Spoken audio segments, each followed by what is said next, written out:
Kamfani ka fi gaban haɗe da kanti. Namijin maza. Saura, baba, ina zuwa kake ta fama sauri haka. Baba jiya ne na je gidan gona na siyo kwai a rumfata ta shayi. Yawwa. Ina dukan kwanciyas yana fashewa sai gidan da kwai na tsiyau tsiyau. To albishirinka, goro, nan gaba idan za ka sayi kwai, ko za ka sayi kifi, ko za ka sayi kaza. Dunkulalliya. To kar ka wuce shahararren gidan gonan da duniya take yayinsa, wato Yifa House. Baba, ko shi ne gidan gonan da na ji ana zance a rediyo? Yanzu duk duniya shi ake yayi. Gidan gonan Alhaji Ibrahim Yusuf Buratai. Baba, na'am. To a ina gidan gonan yake? Gidan gonan yana nan a birnin Maiduguri. Kowa ko yaro ka tambaya kace Yifa Farm zai kai kan Allah yadda. Misali mutanen Kano in suna so fa, za su iya samun ko? Ba Kano ba har ƙasa ana kaiwa kwai ana kaiwa kaji.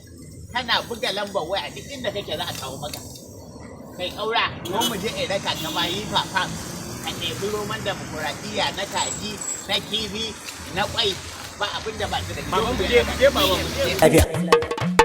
Kamfani ka fi gaban haɗe da kanti.